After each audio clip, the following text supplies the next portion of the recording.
Okay, guys, 1 week till Christmas. No, that's not true. What you're pushing me over. 1 week. Oh, 1 week till Christmas. So what we're going to do tonight, you've got Mark and myself, Monday night Novak News. We are going to be talking about the highs and the lows, not so much about the year, but more to do with real estate and property. I think we're just going to roll straight into it because we came on late. Boom. What do you reckon? Yep. All right. I've actually written down some notes here, guys. So I just want to say, first of all, if anyone is actually feeling like they're absolutely exhausted as a result of this year, I would have to say you're not alone. Don't you think, Mark? Comment. You're definitely not alone. It has been quite the year, between two enormous wars that have been going on across the world that have, I think, in many respects, divided a lot of people as well. It's certainly been quite the year. But, in addition to that, we've obviously had, a huge year of interest rate rises, which has been quite catastrophic for a lot of people. It's been a tough 14 rises. Yeah, it has been a tough year. I just want to say, Mark, are we lagging? Because I feel like we are lagging a little bit. So let's talk about some moments, guys. We want to draw down on some joy and some unity, not just the year that may have divided a lot of people. But there have been a lot of highs and there have been a lot of lows with respect to the property market. And I think it's safe to say that probably one of the biggest lows with regards to the property market has been these interest rate rises. They needed to do it. Yeah. They needed to slow it down a little bit. I think the reality was if we created a bubble, trouble. So I think they sort of, I think, first of all, we handled ourselves really, really well internationally on the stage through COVID. Yeah. And I think there were debts to pay past that. And I think, in came knocking on the door, the correction had to happen. Yeah. Pay back the piper, and that was interest rate rises. So unfortunately, we needed it. Yeah. We needed it. Yeah. So, and no doubt it's been tough, but the property market has certainly remained resilient against all odds. All the predictions coming into 2023 Can't believe it. Were that the property market was going to take a downturn. It did. And it did take a dip, but it proved to be resilient, as it always does. And, there's been in many states and in many areas, the property market has overperformed. So there's been remarkable resilience, setting the stage for a promising trajectory for 2024. But it was a big surprise, I have to say, with respect to that property market. We were last night out with Josh Tesselin. He's the number one agent across the country, but operates in a really different market. So it was really interesting to hear what Josh had to say about his area, about Quakers Hill. It's been a tough market out there. There's been an enormous amount of listings on the market. And, there have been people that had purchased property a couple of years ago, and then obviously they did sell at a loss. So when we're talking about the market, we will try to draw down on Australia-wide markets, but obviously Mark and I work in a market here on the northern beaches of Sydney. What do you think, Mark? Mark's a man of very few words tonight. I like listening to you talk, Lisa. Lisa's she's a good talker. I think that correction in the market. Fortunately, we're back in black. So there's $10 billion of property in Australia, $10 trillion worth of property in Australia. Yeah. And when you look at that went negative, and that was scary because if that corrected by 10%, you're at $9 trillion. So it's good to see the property values back. I think it's really important for economic growth and for stability for people. So people were really worried when that market went down. So to have it back and back in black is really, really good news. Yeah. And it really did take us all by surprise. I mean, I remember turning up at one of my very first open homes at the beginning of January, and I couldn't get a park. It was on DY Parade, and I couldn't get a park. And anyway, I drove round and round and round. And I think, oh my God, I'm going to be late for my open home. And it was just the beginning of, the real rental crisis happening. We didn't know what was going to unfold. And I remember thinking to myself, gosh, all those poor tenants lining up waiting to get into that rental property on DY Parade, until I realised they were actually all there for my property that was on the market for sale. And it was a pre-market property. And we had 27 buyers come through, and it was only the second week of January. And I was like, what's going on here? What's going on here? And that was to be the start of a market where we saw very, very low stock levels right throughout the year. In fact, we've gone down again right across the Northern Beaches. We're sitting well under that 500 properties on the market. In the peak of a market, just so everyone can get a little bit of a radar, on the Northern Beaches, we're usually sitting up around 1,200 properties, and now we're sitting under that 500 mark. So stock levels, though, right throughout the year have remained very, very low, and that's on the property market here on the Northern Beaches and the rental market as well. That was a big thing for all of us in 2023. The rental market, I think, caught everyone by surprise. Yep. I don't think there was any reporting on that prior. People weren't saying in any years before, watch the rents. So I think that was a real shock for people. But it was almost a natural reaction as well for landlords. And what I urge tenants to understand is, where a tenant's rent may go up $100 a week, a landlord's mortgage has probably gone up something like $500 or $400 a week. So they are passing on a proportion of what they've had to pay. Pretty interesting. Like, no one really reports that side, that landlord's perspective, because it's not as obvious. Yeah. But yeah, it's definitely out there. Didn't see that in 2023 coming. No, that's exactly right. So what do you reckon, Mark? Do you think rents are going to continue to escalate? Because there's definitely a housing supply crisis. Like, there is no doubt about it. And we're not seeing an enormous amount of building either. No. But you think that could change? I think, look, rents will continue to rise for the next 12 months for sure. It's just that lack of stock, and they're pumping that population in, and people are starting to get a bit upset about that population being pumped into Australia. But I guess on a positive note, we needed the labour. So there was, unfortunately, we brought our kids up not to be electricians or plumbers, or we aspired for them to get. Gosh, we need more of them. That's a degree, for sure. Right? Yeah. So the generations before me, it was like, that's go get a trade, leave at year 10 and off you go. Majority of people did that. But now it's like, no, kid, you're going to go do a degree. We really want you to do that. And it's left a lot of labour shortage for basic labour in Australia. So this migration coming in, on a positive note, I think it's sort of good, because, they're going to do the jobs that our kids don't want to do. And the floodgates certainly were opened for migration, and I'm,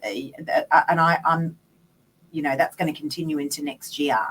And so what does that look like for housing in 2024? There's not an enormous amount of building that's going on. But you actually read an interesting article the other day, Mark, about legislations, and they're going to be looking at making things a little bit easier with respect to, was it building? Yep. Densities. Yeah. So they've found a bit of a hole in the market. It's much cheaper for a government to infill in our densities than to build new suburbs. So they've identified that there's areas close to shopping centres, close to transport, where they're going to allow further density. That could happen quite quick. I'll tell you how quick. They talked about a 30% increase on developments over $75 million. Now, why this is important is, it's not relevant to a lot of people, but this is where it's important. The government turned around and said, we're going to allow you to build 30% higher, irrelevant to what our laws are, and we need you to need to be a big development. And all of us thought, whatever, yawn, whatever, it's going to come in, it's not going to come in, councils are going to push back. They did it on Friday. So on Friday, they came along and they went whack, and they introduced that 30% uplift for developers. So guys, keep an eye on that, because I think that's going to be a big, big win. And why I say that is what you've just mentioned about the changes with density. I think it could happen just as fast. Yeah. Interesting. Look, I actually think next year is going to be a very, very interesting year. I think it's going to be a slow start with regards to those stock levels. I am not at all convinced that there's going to be a big influx of stock hitting the market. I think stock levels are going to remain quite moderate, as you know, as it has been this year. Interest rates are definitely predicted. Obviously, we follow global trends, and those interest rates have come off significantly in the US. Yep. Every prediction is there that those interest rates are going to come off in the second half of next year. I do think there are going to be some buyers out there that are going to try and play a bit of a waiting game. Yep. I think buyers are probably thinking, from the buyers that I'm talking to at the moment, they're certainly saying, we're just going to wait till the new year. We think there's going to be a lot more stock come on. I actually think it's going to trickle through. And then once those interest rates, the predictions again are that those interest rates are going to start to come off in the second part of next year, I think that property market is going to boom. And I've talked about it before. I would suggest that those predictions, or my predictions are, that property market could go up as much as 10 to 20% in the second part of next year. I think low supply, a lot of buyers coming back into the market as those interest rates come off. But I don't think those interest rates are going to go back down to the pandemic lows where they were. What do you think? No way. No. I don't think they need to. Something also 2023 which happened, which I thought was really significant, which no one wants to talk about, is that how the intensity or how hard it was to lend money through this year. So open banking, right? So open banking was introduced a couple of years back, where the top 4 banks could see complete transparency of clients across each other, so they could see how many mortgages you have. Believe it or not, there was 10, 20, 30 years ago, if you didn't tell the bank that you had a mortgage, they'd find it hard. It'd be pretty hard to find out.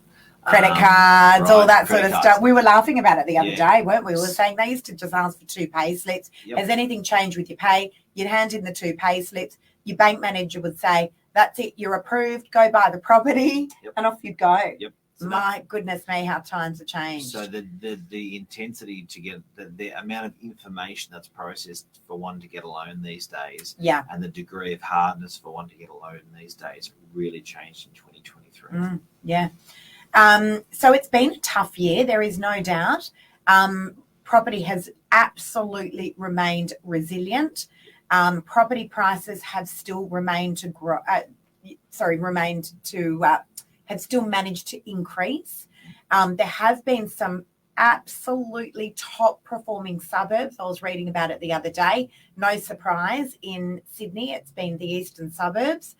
Bellevue Hill, those house prices, and I know I talk about it a lot, but honestly, I mean, they went through the roof. A lot of that was to do with just low supply. I think a lot of people were saying, it's, due to the migration that's coming through, a lot of overseas buyers. We've actually got friends that are in real estate in the eastern suburbs, and, they're like, no, there was a lot of local buyers there. Definitely we saw the return of, expats, and migration did have an impact, but mostly it was due to that low supply in the marketplace. People were just overpaying for those luxury homes. I was with one of those agents rattling off the top 12 sales. We're talking big sales in the eastern suburbs, over 50 million. Yeah. And they could actually name. I automatically thought that would sort of be China money. Yeah. Wasn't. So most of the names that rattled off for people who purchased it were locals. So we've got Lisa Kramer. Now, Lisa Kramer is an agent in the eastern suburbs, or a buyer's agent. She's writing here, stock levels are incredibly low. We're seeing a lot of properties off market. Top end is extremely strong here in the east. Low stock, lots of buyers are keeping prices pretty strong. Buyers will pay a premium for a turnkey, newly built, renovated property. I mean, Lisa, I'm not surprised at all what you're reporting. It's exactly what we're seeing. We're feeling it here as well on the northern beaches, although the high-end market, there has been so much activity. The buyer inquiry, and I'm reporting that to all of my vendors at the moment, where I've got this high-end stock on the northern beaches. The the inquiry level that's coming through is reminiscent of the first or second week of the launch of the campaign. But here we are weeks and weeks down the line. But the level of inquiry has just been absolutely extraordinary. It's been mind-blowing. So much so that one of my properties that is a luxury high-end property in Curl, I've gone back to those vendors and said, we need to do some opens again because the level of inquiry coming through is extraordinary. But there you go, guys. It's the incredibly low levels of stock, lots of stock being transacted away from the portals. Yeah. Again, just, those low stock levels, vendors going, if I get the price, if you've got a buyer and you've got that match, this is what I'm looking for. And but I don't want it to go on to those major real estate portals. And, just on a side note, guys, the main reason why vendors will say that when there's low supply is I often find that these vendors just don't want a footprint, because they don't want a digital footprint in the event they don't get there. That's a new word for 2023 that we learnt. Yeah.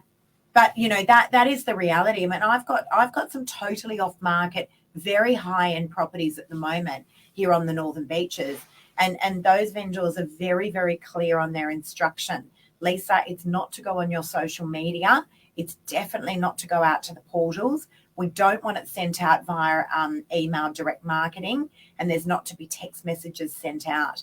If you've got a buyer that you're talking to on your database, we're happy for you to entertain those conversations.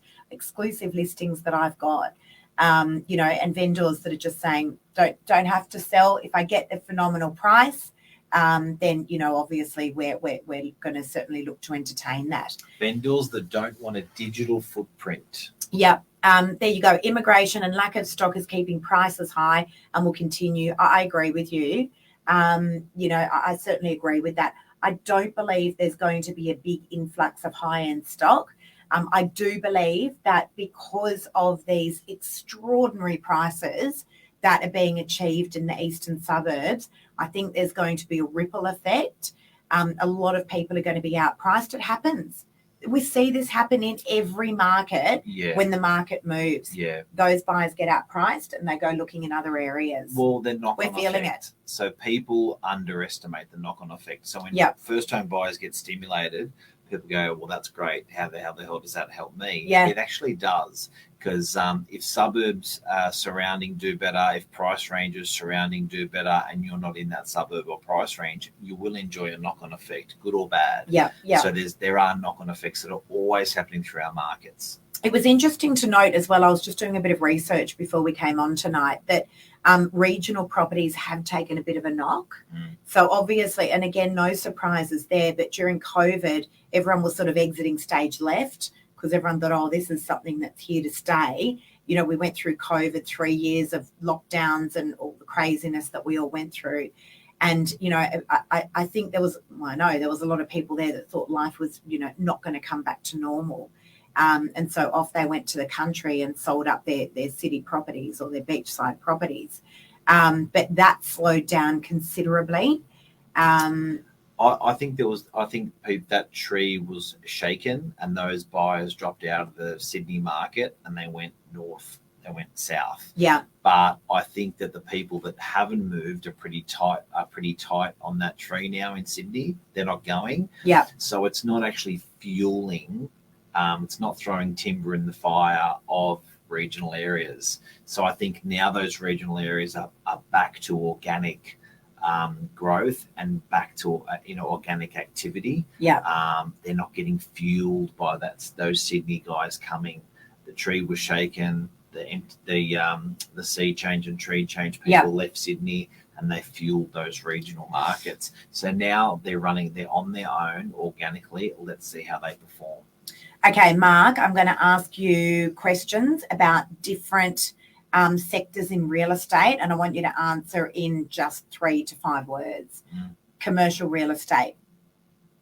So commercial real estate this year and prediction for next year. So good, bad, ugly. Corrected, suffered this year. The sales prices, the rentals, they didn't suffer. Right, okay. Next year, commercial. Predictions, guys. Yields So the rentals are going to be, the return on your investment is going to be stronger, and I think it'll be stable for the commercial sale markets. Investors in the marketplace, 23, 24. They're coming back. Agreed. Hard, they're coming back. Yep. Rents for 2024. They're going up. Again, guys, these are just our predictions. The supply of stock for 2024 in the resi market. Low. I think it's going to stay low. I think purely because there's a lot of people that are in mortgage prisons, so they can't actually afford to get out to go up in a price or even sometimes down in a price with the current loan they're servicing. So they're in a mortgage prison. Yep. When do you reckon interest rates are going to come off next year? Fourth quarter. Fourth quarter of 2024. Fourth quarter. Do you reckon they're going to come down quick? Yep. I do too. I reckon they're going to. Yep. There's going to be some economic suffering, and I think the government's going to want Yep. to promote a recovery in the festive season next year. First home buyers for next year? Same. Don't look at me like that. I reckon they're going to have it tough. I'll tell you one thing that's absolutely flying out the door here on the Northern Beaches are those 1 and 2 bedroom apartments. We can't list them quick enough. They do so well. They're flying out the door, absolutely flying out the door. High-end property for 2024 on the beaches. I agree. Yep, I agree. What else? Anything else you want to cover? I'm just going to quickly read through my notes, guys, because I did have foreign investment increased. It was driven by foreign buyers. There we go. Snapping up property. Yep. Housing supply crisis. Ending the interest rate rise next year. Again, these are our predictions. Yep. Escalating inflation. Shortfall of housing. Rental increases been through the roof. Low supply of stock. You know, one thing that was interesting about this year was that winter seemed to be the new spring. So everyone was waiting for the spring selling season, all the market to pop on, all the properties to pop onto the market, and it came early and again took everyone by surprise. The weather was warmer, the buyers were out, and then spring seemed to calm down a little bit. But again, Northern Beaches, what really took us all by surprise were those low stock levels all the way throughout the year, even with all those interest rate rises. It was unbelievable. Having said that, volumes were lower this year. When you look at the volume of property sales across suburbs, they were down 20 to 30 to 40% in some suburbs. So there are less properties trading. Yep. So my fear for you guys, if you are a buyer, is that I don't believe, again, this is our opinion, I don't believe that you're going to see an enormous amount of stock hitting the market next year. I really don't. We are not seeing those desperate sales, not here on the Northern Beaches. And from what I can see, Lisa Kramer reporting, not there in the eastern suburbs either. So I think stock levels are going to remain quite low. And again, I think each end of that market is going to pop. I think the low end of the market, we're already feeling that sentiment. It's like a bubbling pot at the moment. And that high end of the market, I think both ends of those markets are going to continue to do really, really well. I reckon that's going to be right across Sydney. Yep. There you go. Is this our last show for the year? Nope. Not? Nope. Next Monday, I think, is Christmas. Yep. It is. And then we've got another one at the end after that. We do. Which is Monday. Is that New Year's Eve? I'm not sure. I'm losing track. It just went so quick. It came. The last part of this year was just like, wait a minute, slow it down, slow it down. Christmas, everyone. Yeah, absolutely. Merry Christmas. And if we don't get to speak with you before the end of the year, because this could be our last Novak Monday night show for a little while, we're going to have a couple of weeks off. We just want to say from our family to your families, Merry Christmas. Enjoy the time. It has been absolutely a very strenuous year. I think most people are reporting that. Most people are absolutely exhausted. So make sure you stop and smell the roses. That's a very important thing. Love ya. See ya. And thank you for letting us look after you this year.